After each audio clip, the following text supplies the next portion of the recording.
in Tokyo.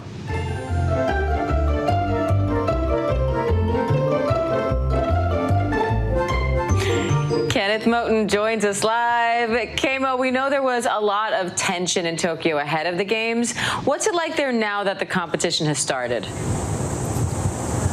Well, I think people are still, by the way, hey, Diane, we had a busy weekend, and I'm starting to get raindrops right now from that tropical system that's off the coast. So Tokyo is so much fun, Diane. I wish you were here. But yes, I will say that when it comes to, wait, what was the question you asked me again, Diane? I'm just wondering what it's like there. You know, there was a whole mix of, you've got nervous athletes, you've got concerns over COVID, you've got people protesting, and also people excited to see the athletes compete. So how is that all meshing together now that the competition has actually started?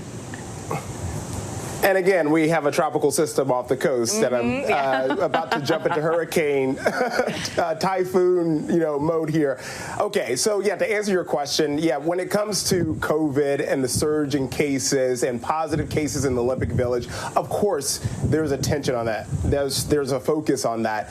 But when it comes to these athletes after the opening ceremony on Friday, Diane, I can say after going to some weekend events, yeah, the focus and the attention really has turned to the athletes and their performances. We saw some incredible feats by these athletes. We saw some incredible athleticism. And they're really standing out here because, yes, there are no spectators in the stands, but they're coming inside those venues and they know they have a job to do. They're looking for gold, and they are looking for a chance to shine here when there are so many, there's a cloud literally right now hanging over me, but there's a cloud over these games. So many negative headlines, and so these athletes have a lot on them, a lot of pressure as they worry about their health and safety. And so I will say things are still tense, but the focus really has changed toward the athletes. Now, women's gymnastics had a surprisingly shaky start in the qualifiers. So how are Simone Biles and the rest of the team looking going into the finals now? Diane, this one's a funny one to me because I've heard over the past 24 hours or so, everyone talking about Simone Biles not having a good day, Team USA Gymnastics not having a good day, Simone Biles literally in her best two sports there and exercises and what she's known for floor and the vault. She did not do that well in. She said she did not do well in. She said she had a bad day. And I started thinking, Diane, we've all had a bad day. It's like me coming on the air and stumbling through a live shot, right? I'm like, I didn't have a good day, but I got through it. Simone Biles is the most decorated gymnast in this world, one of the most incredible athletes, and she just was off just a touch. And we're all like, and people were like, oh my God, Simone Biles, she was not good that day. Simone Biles is incredible, and she still has a chance at gold. But Team USA and the gymnasts there, they do have some work to do, and they know that, and I think they beat themselves up more than anyone can. And so I think they figure they're working with their coaching staff, of course, and they're looking at ways to get better and have a better performance. And so all eyes will be on those gymnasts tomorrow. I'm hoping to be in the venue tomorrow. Their tickets are limited. As we know, there are no spectators that can go in there.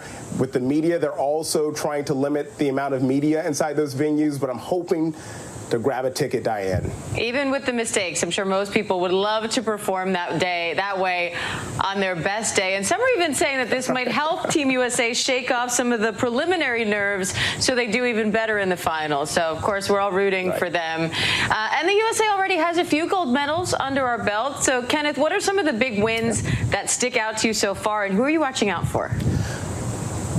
Oh, so the first one, really, as in the first medal that Team USA got, because we didn't medal on the first day. That's the first time that's happened since 1972. A little history for you there. I'm sure you've heard that a lot because we were all shocked and surprised that it didn't happen on day one for Team USA. But then when you also think about it, you go, well, it's Tokyo 2020. It's weird, it's unusual, it's strange. What else could happen? There's a typhoon coming. So, yeah, when it comes to these athletes, those swimmers, the swimmers, Diane, they are incredible. I didn't learn to swim until late in life. And so when I see those swimmers and what they can do in the pool, I am just in awe.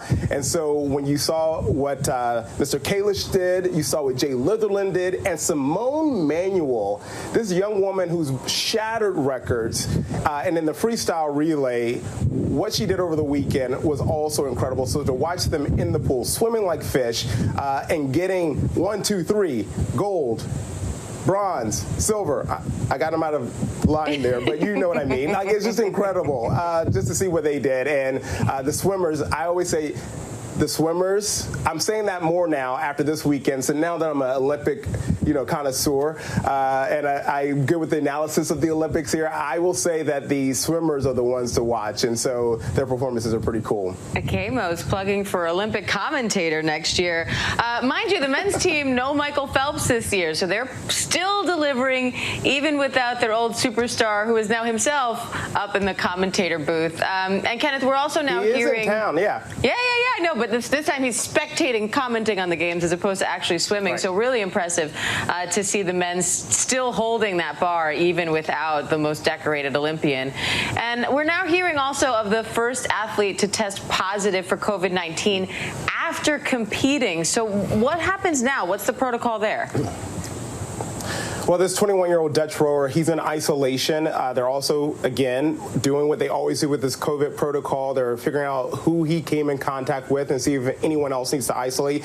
We understand that that Dutch team of rowers, they've decided to separate themselves from the other athletes there.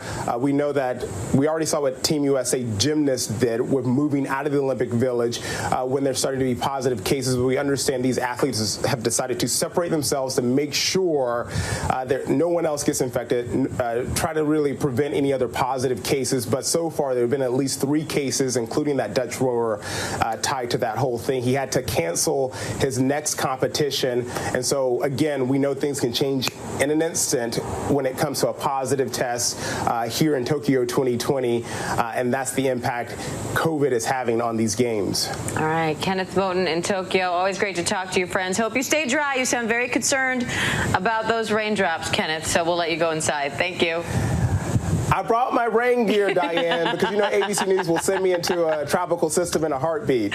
We probably will, we have to confess. But Kenneth, we appreciate it as always. Thank you, friend. Thank you. Hi, everyone. George Stephanopoulos here. Thanks for checking out the ABC News YouTube channel. If you'd like to get more videos, show highlights, and watch live event coverage, click on the right over here to subscribe to our channel. And don't forget to download the ABC News app for breaking news alerts. Thanks for watching.